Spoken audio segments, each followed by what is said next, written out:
El paso por la muerte en Europa que había dejado la peste negra en el siglo XIV no solo había afectado de manera personal y evidentemente dejando a los europeos en un clima de melancolía, sino también había hasta cierto punto prefigurado el fin de la Edad Media con los cambios estructurales en economía y sociedad que poco a poco iremos viendo a lo largo de esta y otras sesiones. Es muy interesante de inicio plantear que no todos los reinos reaccionaron de la misma manera ante la muerte y ante la falta de población. Por ejemplo, los reinos de Centro Europa, pensando en Francia, los reinos italianos e inclusive Inglaterra, habían reaccionado inmediatamente entrando en una profunda depresión, es decir, en un mundo lleno de melancolía.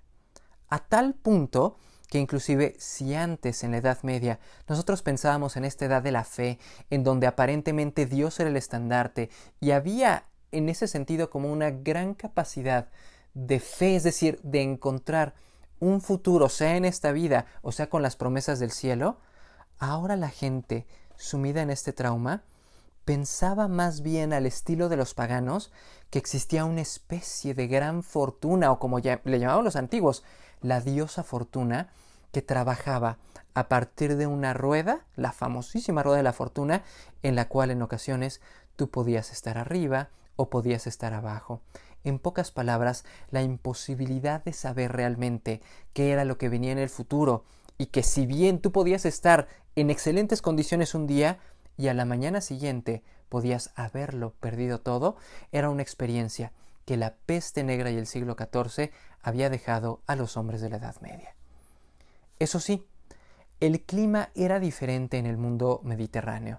Quizá países que rápidamente lograron, a través de la economía y a través del comercio, resucitar y hasta cierto punto olvidar más rápidamente los traumas de la peste, fueron, por ejemplo, lugares como Barcelona, lugares como Florencia, Venecia, es decir, pueblos que realmente estaban bien conectados comercialmente gracias al mercado mediterráneo e hicieron que pronto volviera una especie de normalidad.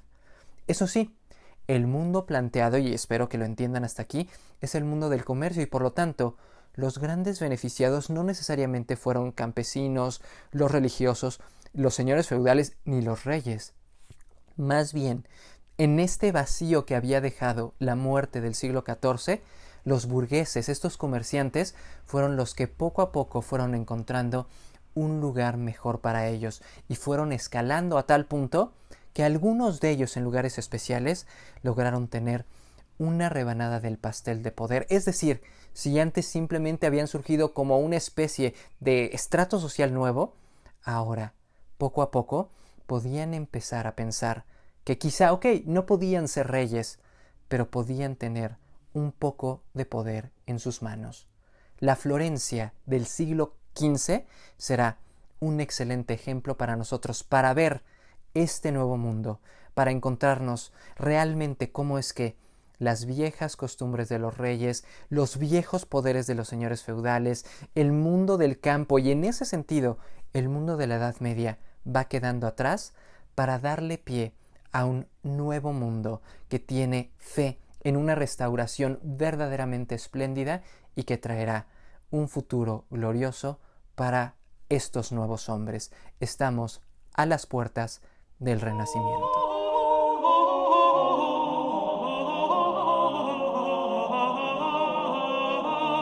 Florencia era una de las ciudades italianas que mayor esplendor comercial había tenido a finales del siglo XIV y principios del siglo XV.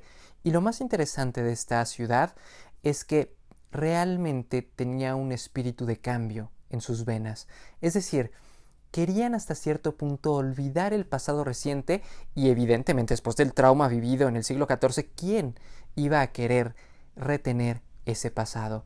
Y lo más interesante de todo es que no solamente era el pasado reciente, sino prácticamente lo que querían era tratar de poner y de enterrar el espíritu medieval para tratar de resucitar los orígenes del gran imperio romano y hasta cierto punto también de las enseñanzas de los griegos, es decir, resucitar un mundo que hasta cierto punto había quedado completamente en el olvido, como si la Edad Media hubiera sido un periodo oscuro, de retrasos, verdaderamente en el cual la humanidad hubiera entrado en una especie de gran noche, y que antes de la Edad Media había habido un periodo de esplendor puesto hasta cierto punto y liderado por los griegos y los romanos, una cultura que, como ustedes bien saben, es verdaderamente seductora, esplendorosa, y no solo eso, sino que había tenido grandes avances en el terreno de la filosofía, de las matemáticas, de la geografía,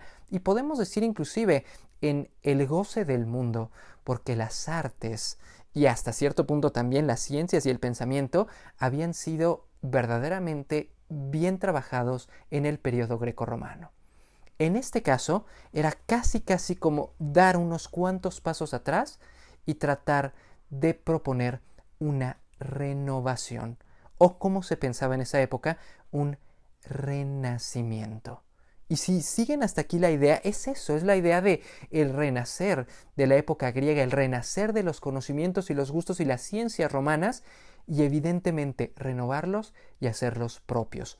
En este caso, la región evidentemente que se dedicará a hacer hasta cierto punto esta labor de resucitación será Italia, y nosotros nos concentraremos en la región de Florencia, porque justamente esta región es la que brinda un ejemplo, pero en serio espectacular, para tratar de entender no solo cómo es que resucitan estas ideas y cómo es que hay un cambio estético bellísimo, sino también cómo es que los hombres comunes, los burgueses, se convertirán en aquellos que tomen la batuta y realmente lleven al cambio de la época.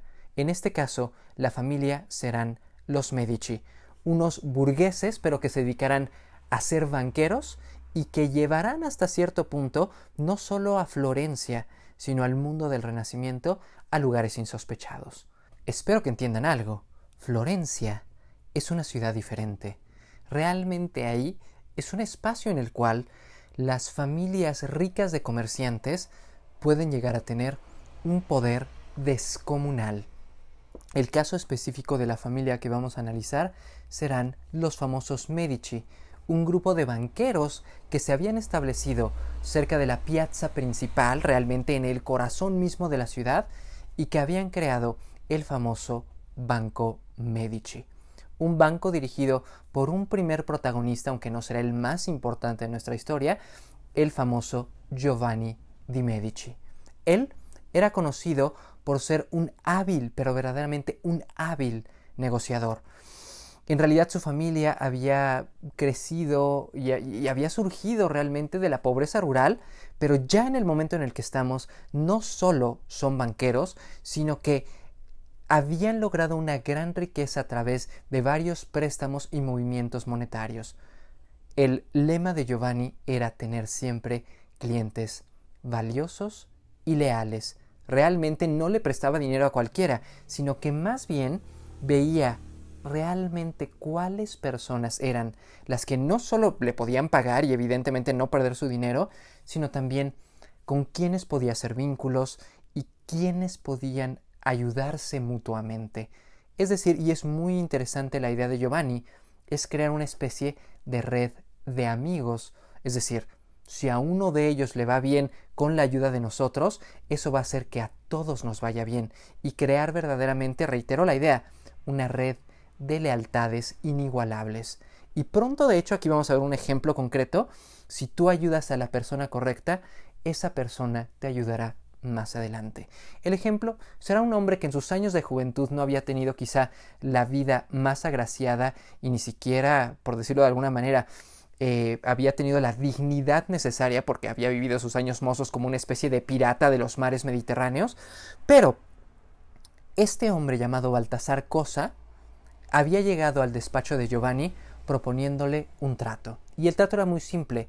Él necesitaba dinero para ir escalando en la curia romana, me refiero a esto, para ir haciendo de poder en el sitio más importante de los sacerdotes en la ciudad de Roma y hasta cierto punto ir escalando junto al Papa y ver si en algún momento él mismo se podría convertir en el máximo pontífice de la Iglesia romana.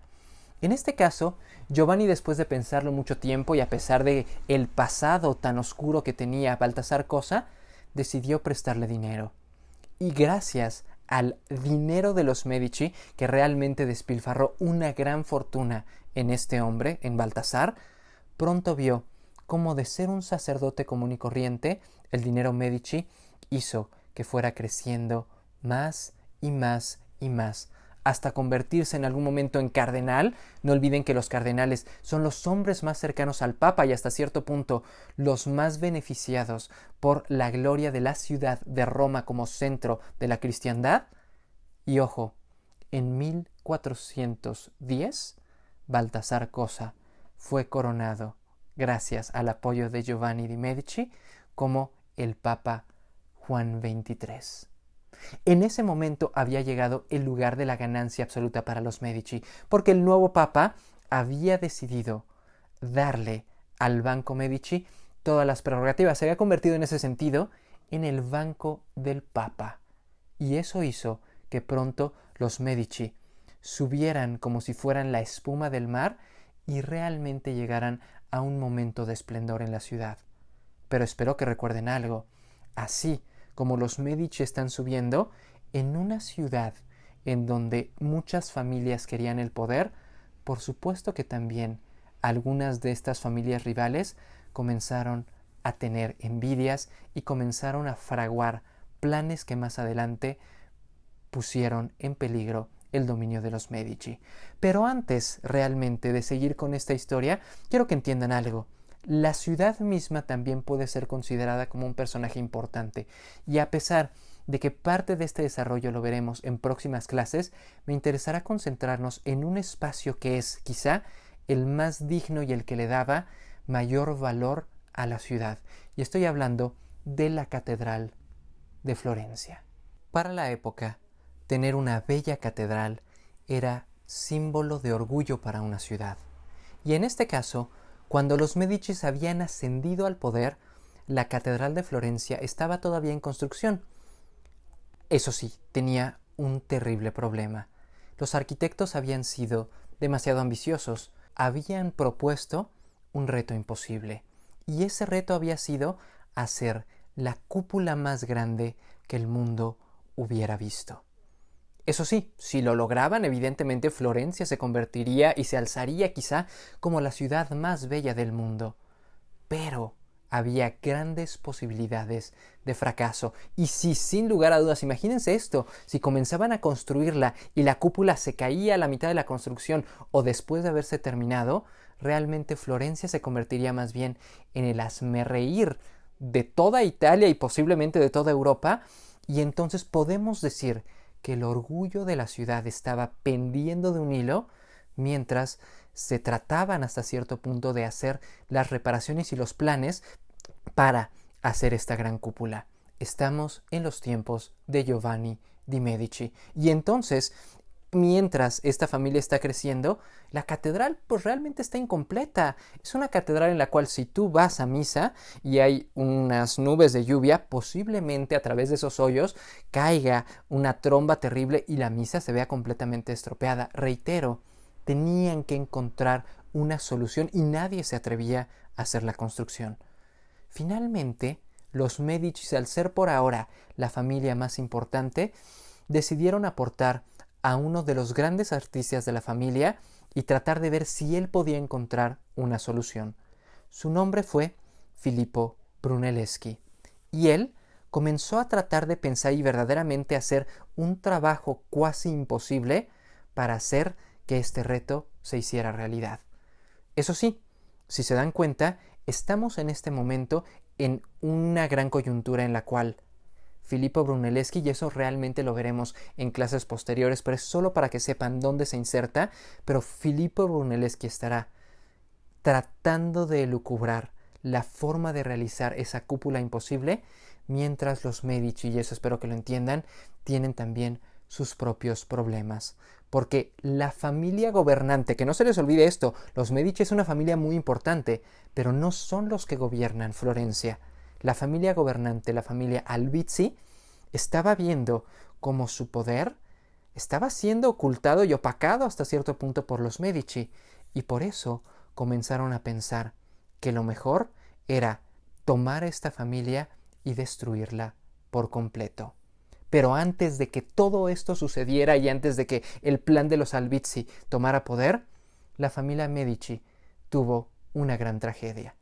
Giovanni, el patriarca de la familia, murió y será su hijo, Cosimo de Medici, el que tenga que lidiar no solo con el banco, no solo con mantener la gloria, sino también con esta conspiración que estuvo a punto de quitarle la vida. Recapitulando un poco, cuando Cosimo de Medici tuvo que tomar el mando de la familia, hubo varias cosas que tuvo que preparar al mismo tiempo, entre ellos, y la más evidente, el funeral de su padre, Giovanni. Pero además de eso, tuvo que ser muy astuto, porque los rumores de la conspiración de la familia Albizzi estaban cada vez más potentes, y a pesar de que tardaría un par de años en fraguarse completamente esta conspiración, definitivamente tuvo Cosimo que hacerle caso a las advertencias y hasta los consejos que le había dado Giovanni en su lecho de muerte. La idea es que le había dicho en pocas palabras, uno, que siempre tuviera la paciencia. Como un buen hombre de negocios, sabía que las cosas no salían de la noche a la mañana. Además, que fuera un hombre humilde, porque a pesar de que tenía mucho dinero, lo más importante era siempre mantenerse al margen de estas grandes conspiraciones. Y lo más importante de todo, que siempre evitara a toda costa ir al Palacio de Gobierno, porque era el lugar en el que estaba esta familia que tanto quería la destrucción de los Medici, la familia Albizzi. Eso sí, para prepararse ante estos rumores de conspiración, Cosimo lo que hizo fue tomar las grandes riquezas Medici y, aunque parezca absurdo, irlas sacando poco a poco de la ciudad. La idea era muy simple y es claro: tomar algunas carretas, llenarlas de dinero, ponerlas en lugares seguros por si algo pasaba y los Albizzi querían tomar el dinero, que no pudieran tomar la riqueza más importante de los Medici. Finalmente, en otoño de 1433, pasó lo que todos esperaban. Cosimo de Medici fue llamado al Palacio Vecchio, es decir, al Palacio de Gobierno de Florencia. Los Albizzi estaban poniendo su plan en marcha. Y entonces, la intención era, por supuesto, deshacerse de los Medici y, en esencia, del líder máximo. Y el joven Cosimo, eso sí, accedió sabiendo que las cosas no podían terminar bien. ¿Qué habían hecho los Albizzi? Muy simple. Habían tomado a amigos y clientes de los Medici, los habían torturado para sacarles secretos y en ocasiones hasta mentiras, para tener definitivamente pruebas fehacientes y hacer un juicio en su contra. Cosimo fue llevado a una celda en la torre del Palazzo Vecchio. Hoy en día, un mirador esplendoroso y digno para cualquier turista, pero evidentemente para el pobre de Cosimo lo que le causaba era un miedo terrible, sobre todo porque él creía que los Albizzi, antes del juicio, habían decidido más bien arreglárselas directamente con él, y lo que habían querido hacer era arrojarlo por la ventana. Era la forma más fácil de terminar con un problema de esa índole, y que realmente el cuerpo de Cosimo quedaría a la mitad de la Piazza de la Signoria, como una muestra de que nadie debería de meterse en los asuntos de los Albizzi. Por suerte, Florencia era una república, y una república en donde realmente la voz de la gente era escuchada y se tomaba en cuenta. Y entonces, realmente el procedimiento fue, en lugar de arrojar a Cosimo por una de las ventanas, era el que Florencia llamara a toda la gente a que realmente dijera su opinión. Reitero, Florencia era una ciudad distinta, en donde los reyes y los nobles no tenían lugar, sino más bien era el pueblo el que importaba. Los Albizzis, eso sí, con su poder, lo que hicieron fue mantener alejados a los amigos y a los aliados de los Medici de esta gran votación en la Piazza de la Signoria, es decir, enfrente del Palacio de Gobierno. Y eso hizo que cuando se hicieran las votaciones y cuando realmente se tratara de escuchar la voz de la gente, solo se escuchara a los aliados de los Albizzi diciendo que Cosimo era una especie de traidor terrible, que realmente era un enemigo público de la ciudad y que tenía que ser enjuiciado y ejecutado. En ese sentido, y con las leyes de la época, realmente lo único que le quedaba a Cosimo era la muerte. Eso sí, como les había dicho antes, los Medici habían creado una red de amigos y en esta red de amigos tenían contactos prácticamente en todos lados. Uno de ellos era el mismo palacio de gobierno y por supuesto en los guardias de las celdas. Rápidamente el dinero y las influencias Medici comenzaron a fluir antes de que Cosimo fuera ejecutado y podemos afirmar que su libertad fue comprada y que gracias a los sobornos que se hicieron a los guardias del Palazzo Vecchio, a los hombres que estaban custodiando la celda, Cosimo pudo salvar su vida y huyó. Pero eso sí, eso marcaba hasta cierto punto el fin, aunque sea momentáneo, del poder de los Medici en Florencia, y a tal punto entró en una dinámica extraña la ciudad que inclusive los trabajos de la catedral de Brunelleschi se habían quedado por completo detenidos. Es decir, la astucia había salvado a Cosimo, pero el precio que iba a pagar la ciudad era demasiado alto. ¿Cuáles fueron entonces las consecuencias de la salida de los Medici de la ciudad de Florencia? Muy simple, los Albizzi tenían la idea de llegar al Banco Medici, abrir los baúles y los cofres y confiscar el dinero del banco. ¿Cuál fue su sorpresa? Que cuando llegaron realmente no había ningún tipo de riqueza que llevarse. Reitero y espero que me entiendan hasta aquí. Cosimo había sido astuto hasta decir basta. Es decir, y si lo recuerdan bien, había sacado su fortuna. Y eso quiere decir que sin el dinero de los Medici, realmente las transacciones comerciales en Florencia comenzaron a decaer. Realmente fue una debacle económica de la ciudad, fue un duro golpe a todos aquellos que se dedicaban a los procesos mercantiles.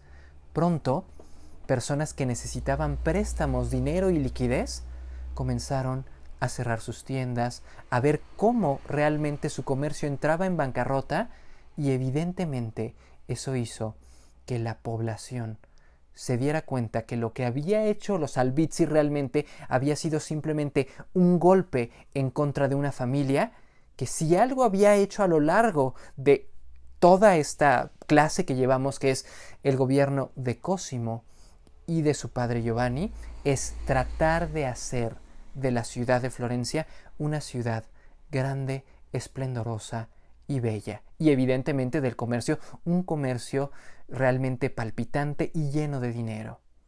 Eso hizo que pronto, mientras los Albizzi recibían las olas de odio de la gente de Florencia, pues Cosimo se encontrara en un pueblito de la Toscana, perdido ahí, oculto, tomando un delicioso vino italiano, mientras estaba tranquilo con sus cofres de dinero, esperando justo el consejo que le había dado su padre Giovanni, esperando a que las cosas cayeran por su propio peso.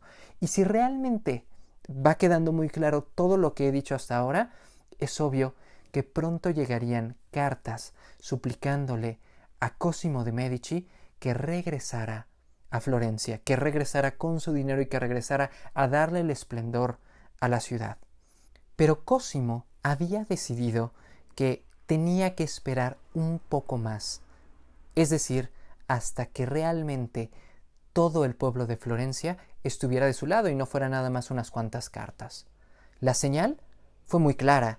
El pueblo en algún momento, harto de la crisis económica, entró al Palazzo Vecchio, definitivamente destruyó los aposentos de los Albizzi y le estaba mandando un mensaje muy claro a Cosimo diciéndole: regresa, por favor, te necesitamos.